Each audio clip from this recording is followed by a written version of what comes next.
Hello my dear students, myself Dr. Nupur Sadda, Botany Faculty, Akash Institute. आज हम start करने जा रहे हैं हमारी assertion reason based master series, जिसके अंतर्गत आपको बहुत सारे एसर्शन रीजन बेस्ड क्वेश्चंस हम आपको प्रैक्टिस कराएंगे, जिससे आपका कॉन्सेप्ट भी रिवाइज होगा और आपका प्रैक्टिस भी अच्छे से होगा, ताकि you can S it perfectly, right. और इसमें हम चैप्टर वाइज चलेंगे। तो let's start with the first chapter, that is the plant kingdom. अब प्लांट किंगडम चैप्टर स्टार्ट करने से पहले अपन एक बार क्राइटेरिया डिस्कस कर लेते हैं। एसर्शन रीजनिंग बेस्ड क्वेश्चंस का जो क्राइटेरिया है वो सेम रहेगा। दैट इज फर्स्ट ऑप्शन अपन जब मार्क करेंगे जब एसर्शन और रीजन दोनों ट्रू हैं और रीजन एसर्शन को करेक्टली एक्सप्लेन कर रहा है। ऑप्शन 2 जब मार्क करेंगे जब यहाँ पर एसर्शन और रीजन दोनों करेक्ट है, लेकिन रीजन जो है एसर्शन को करेक्टली एक्सप्लेन नहीं कर रहा है, राइट। थर्ड ऑप्शन अपन जब मार्क करेंगे जब assertion is true and reason is false. And fourth option के लिए हम जब ऑप्ट करेंगे when both assertion and reason are false. So let's start without any delay. Let's see at the first question. Assertion दे रखा है porphyra is a member of rhodophyceae and called red alga. कथन porphyra rhodophyceae भाग का एक सदस्य है और इसे लाल शैवाल कहा जाता है। बिल्कुल सही है। जब हम बात करते हैं रेड एल्गे की, तो रेड एल्गे क्यों है? Because it is red in colour. इनके अंदर जो पिगमेंट्स होते हैं वो रेड कलर का डोमिनेंस शो करते हैं, इसीलिए हम इसे क्या कहते हैं? Red alga. जिसके एग्जाम्पल्स में आता है porphyra, polysiphonia, gelidium and gracilaria, right. तो देखते हैं रीजन क्या दिया है। Predominant pigment in porphyra is a red pigment R फाइकोराइथ्रिन।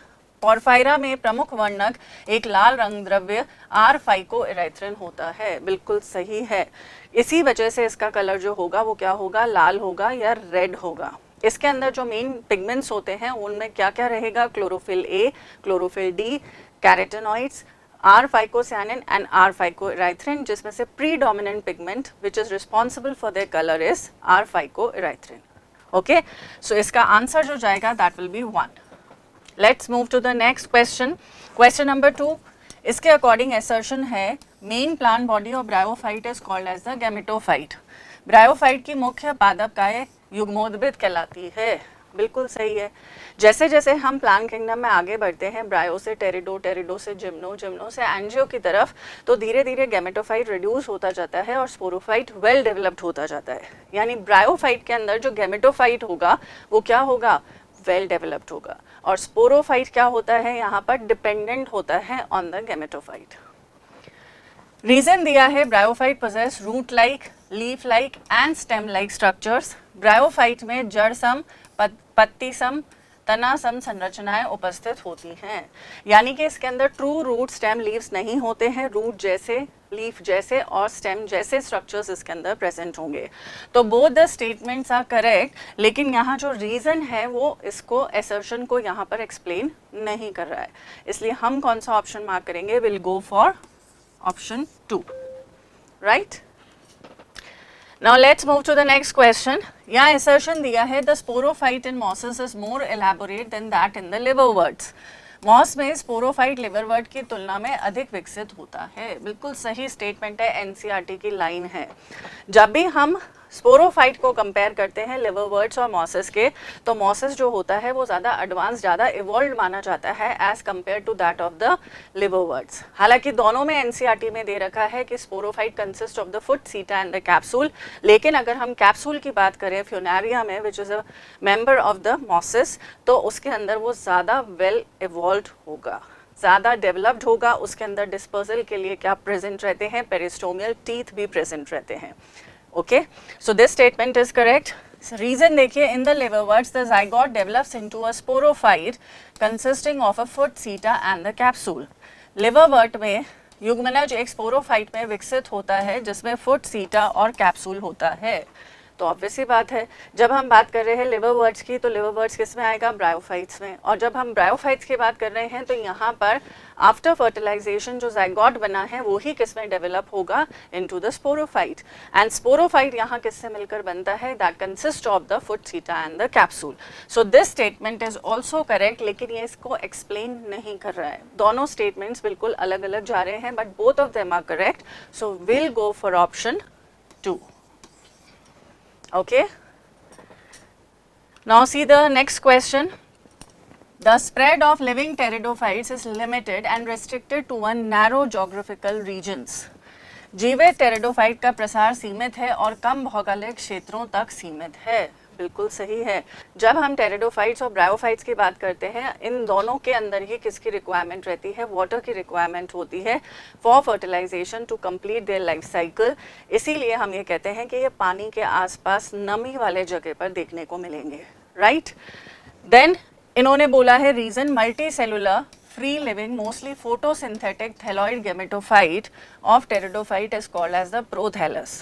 Pteridophyte का बहुकोशिकीय मुक्त जीवी अधिकांशतः प्रकाश संश्लेषी थैलाब युग्मोद्भिद बनाते हैं जिसे प्रोथैलस कहते हैं। देखिए ये तो क्लियर है कि ऑब्वियस सी बात है प्रोथैलस की ग्रोथ के लिए कूल और डैम प्लेसेस की आवश्यकता रहती है, ठीक है। लेकिन यहाँ पर उसने प्रोथैलस की सिंपल डेफिनेशन दी है, उसने उसका रिक्वायरमेंट नहीं बताया है। इसीलिए हम ये कहेंगे कि असर्शन और रीज़न दोनों सही हैं, लेकिन रीज़न असर्शन को कम्प्लीटली एक्सप्लेन नहीं कर रहा है। इसलिए will go for option second, right. Let's move to the next question, question number 5। Assertion दिया है bryophytes are called amphibians of the plant kingdom. Bryophytes को पादप जगत का जल स्थल चर कहा जाता है। बिल्कुल सही है। जब हम ब्रायोफाइट्स की बात करते हैं, they require water to complete their life cycle for the process of sexual reproduction. इनको पानी की आवश्यकता पड़ती है, इसलिए ये कंप्लीटली क्या है, अपन ये कह सकते हैं लैंड प्लांट्स नहीं है सक्सेसफुल, क्योंकि इनके अंदर वेस्कुलर टिश्यूज भी नहीं है, राइट। तो इसीलिए हम इन्हें क्या कहते हैं, amphibians of the plant kingdom. और कौन से एम्फिबियंस हैं? Non vascular amphibians of the plant kingdom. Let's see the reason. Bryophytes can live in soil but are dependent on water for sexual reproduction. Bryophytes भूमि पर रह सकते हैं किंतु लैंगिक जनन के लिए जल पर निर्भर रहते हैं। रीजन सही इसको एक्सप्लेन कर रहा है। कैसे? अब आप इसमें क्योंकि लगा के देखा करिए। अगर क्योंकि लगा के ये सही आ रहा है, सही फिट बैठ रहा है, यानी कि आपका जो रीजनिंग है वो क्या है, सही। अब आप देखिए, मैं दोबारा रीड कर रही हूँ। Bryophyte are called amphibians of the plant kingdom because, क्योंकि bryophytes can live in soil but are dependent on water for sexual reproduction. इसीलिए इसका आंसर क्या जाएगा? Will go for option 1. Assertion and reason both are correct and it is correctly explaining the assertion.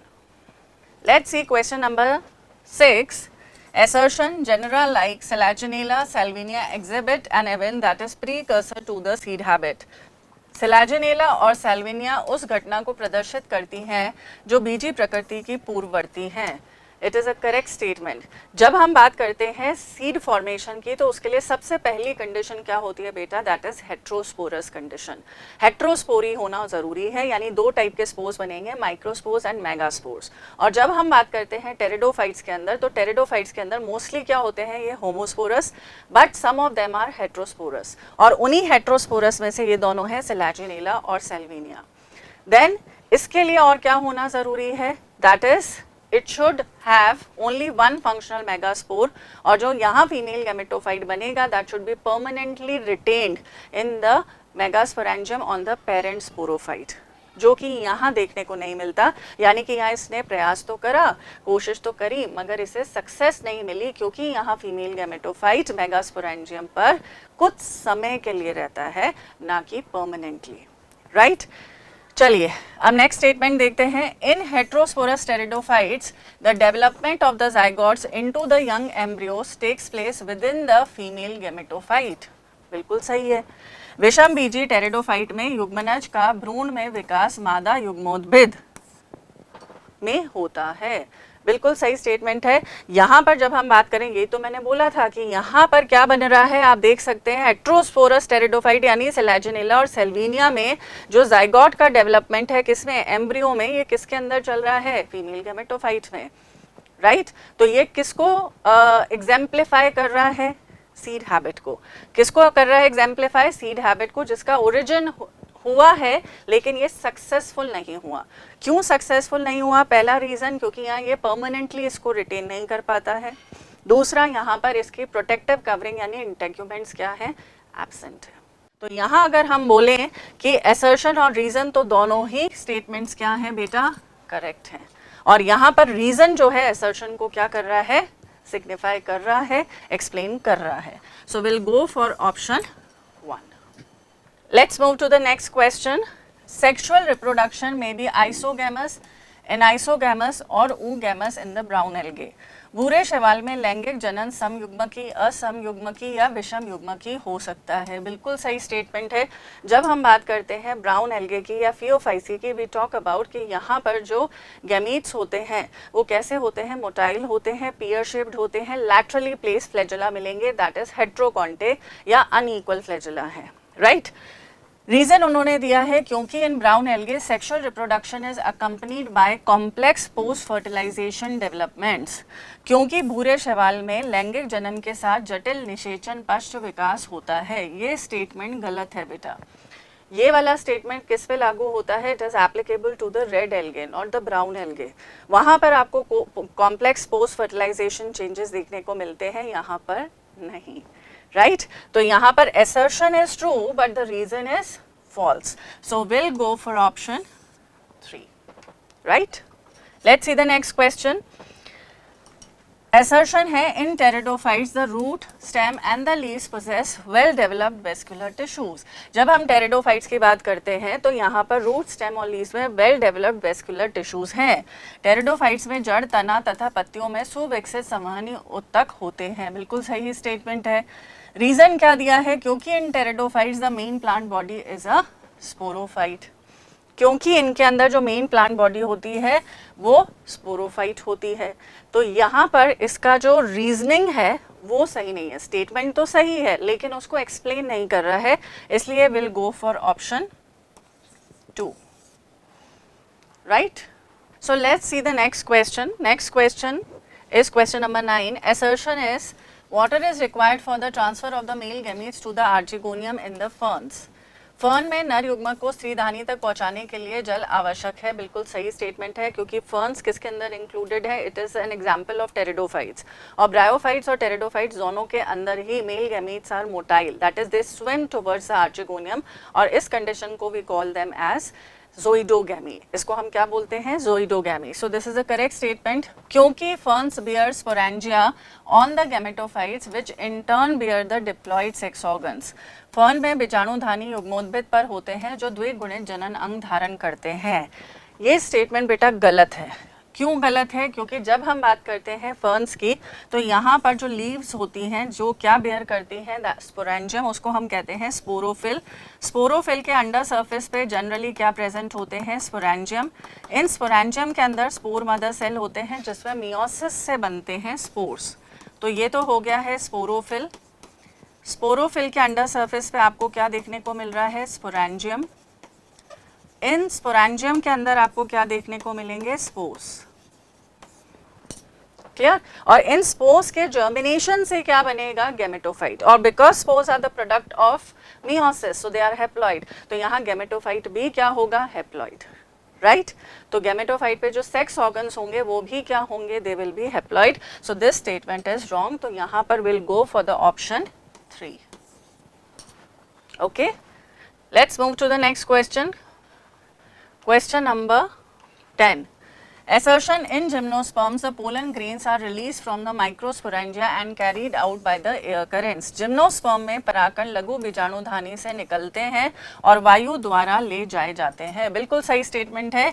Pollen grains जो यहाँ पर release होंगे gymnosperms में, इनका जो पॉलिनेशन होता है that occurs through air.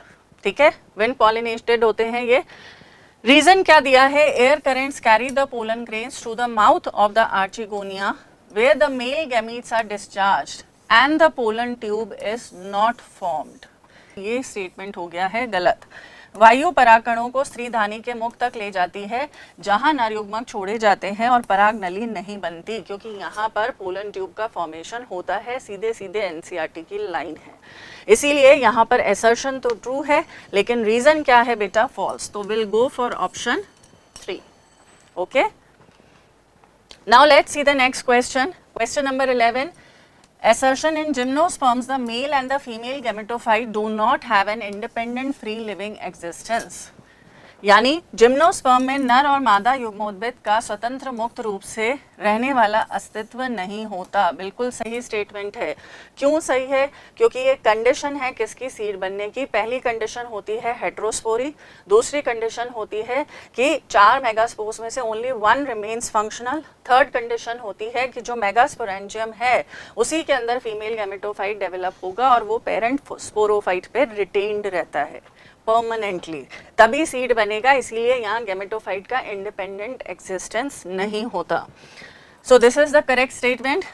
Reason क्या दिया है? क्योंकि gametophytes of gymnosperm remain within the sporangia retained on the sporophyte, क्योंकि जिम्नोस्पर्म के युग्मोद्भिद स्पोरोफाइट पर बीजाणुधानी में रहते हैं। बिल्कुल सही है, अभी मैंने रीजन बताया, तो इसको करेक्टली एक्सप्लेन कर रहा है। Both assertion and reason are true and the reason is correctly explaining the assertion, so we'll go for option 1. Let's see question number 12.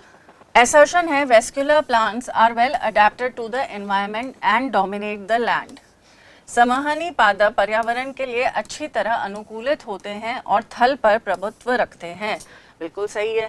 जब भी हम बात कर रहे हैं किसकी? लैंड प्लांट्स की, तो they are very well developed. क्यों? क्योंकि इनके अंदर वेस्कुलर टिश्यूज हैं, राइट, और ये अपना डोमिनेंस शो करते हैं। रीजन क्या है? क्योंकि vascular plants have xylem and phloem for long distance transport. कारण है संवहनी पादप में लंबी दूरी तक संचरण हेतु जाइलम और फ्लोएम होते हैं। तो रीजन भी करेक्टली एक्सप्लेन कर रहा है। अरे भाई, न्यूट्रिशन तो सबको चाहिए, पानी भी चाहिए और खाना भी चाहिए, तो जाइलम और फ्लोएम इसके लॉन्ग डिस्टेंस ट्रांसपोर्ट के लिए अवेलेबल रहेंगे, तो फिर क्या दिक्कत है? तो ये क्या करेंगे? आसानी से वेल अडेप्टेड रहते हैं और अपना आपको डोमिनेट करते हैं on land. So will go for option 1 as both assertion and reason are true and reason is correctly explaining the assertion. Let's see the next question. Assertion: gymnosperms do not produce fruit. Gymnosperms fruit produce नहीं करते, फल उत्पन्न नहीं करते। बिल्कुल सही है, क्योंकि ovules of gymnosperms are enclosed within the ovaries. क्योंकि जिम्नोस्पर्म के बीजांड अंडाशय में ढके हुए रहते हैं। बेटा, ओवरीज तो किसका फीचर है? एंजियोस्पर्म्स का, जिम्नोस्पर्म्स का फीचर नहीं है। क्योंकि अगर ओवरी होगी तो फल भी होगा, फ्रूट भी होगा, जो कि यहाँ देखने को नहीं मिलता। तो assertion is true but the reason is false. So we'll go for option 3. Now let's see question number 14. Assertion: the true stem and the leaves are absent in the bryophytes. Bryophytes में वास्तविक तना और पत्तियां अनुपस्थित होती हैं। बिल्कुल सही है। जब हम बात कर रहे हैं ब्रायोफाइट्स की, तो उसके अंदर ट्रू रूट स्टेम लीव्स नहीं होती हैं। Root like, stem like and leaf like structures are present. So this is the correct statement. Then next उसने लिखा है रीजन: क्योंकि in bryophytes sporophyte is parasitic over the gametophyte. क्योंकि bryophyte में sporophyte युग्मोद्भिद पर परजीवी होता है। बिल्कुल सही स्टेटमेंट है। मैंने आपको पहले भी बोला था, जैसे जैसे हम ब्रायो से टेरिडो, टेरिडो से जिम्नो और एंजियो की तरफ जाते हैं, तो स्पोरोफाइट वेल डेवलप्ड होता जा रहा है और गैमेटोफाइट रिड्यूस्ड होता जा रहा है। जब हम एंजियोस्पर्म्स की बात करेंगे तो कुछ सेल तक ही आपको सीमित मिलेगा गैमेटोफाइट, लेकिन जब हम बात करते हैं ब्रायोफाइट की, तो यहाँ गैमेटोफाइट वेल डेवलप्ड है और इंडिपेंडेंट है, और स्पोरोफाइट क्या है? लेस डेवलप्ड है और किस पे डिपेंडेंट है?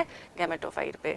तो both the statements are true. ये वाला स्टेटमेंट भी ट्रू है, लेकिन यहाँ पर ये इसको एक्सप्लेन नहीं कर रहा है, इसलिए will go for option 2. Okay, let's see next question. Question number 15. Assertion: the leaves in the gymnosperm are well adapted to withstand extreme of temperature, humidity and wind. Gymnosperm की पत्तियां अधिक ताप, नमी और वायु को सहने के लिए अनुकूलित होती हैं। बिल्कुल सही स्टेटमेंट है। जब हम बात करते हैं जिम्नोस्पर्म्स की, तो ये कैसे एरियाज में मिलते हैं? माउंटेन एरियाज में, टेम्परेट एरियाज में मिलते हैं। जैसे कि हम बात करें पाइनस की, तो पाइनस में जो लीव्स होती हैं वो नीडल लाइक होती हैं, है ना, जिसका सरफेस एरिया रिड्यूस होगा। Loss of water through transpiration को क्या करेगा? कम करेगा। तो they are well adapted to it. ये सही स्टेटमेंट है। रीजन दिया है: unlike bryophytes and pteridophytes, in gymnosperms the male and the female gametophytes do not have an independent free living existence. Bryophyte और टेरिडोफाइट के विपरीत जिम्नोस्पर्म में नर और मादा युग्मोद्भिद का स्वतंत्र अस्तित्व नहीं होता। बिल्कुल सही स्टेटमेंट है ये भी। क्योंकि जब हम बात कर रहे हैं ब्रायो और टेरिडो में, ये सीडलेस हैं, इनके अंदर सीड्स नहीं मिलते हैं। टेरिडोफाइट्स में ओरिजिन ऑफ सीड हैबिट हुआ है, which is an important event in evolution. And if you talk about gymno, यहाँ तो सीड मिल रहे हैं, और सीड मिलने के लिए फर्स्ट कंडीशन क्या थी? Heterosporous condition. इसके अलावा क्या था? गैमेटोफाइट, जो फीमेल गैमेटोफाइट है, should be permanently retained with in the megasporangium on the parent sporophyte. Yes, तो जब परमानेंटली रिटेन होगा तो इंडिपेंडेंट कैसे होगा?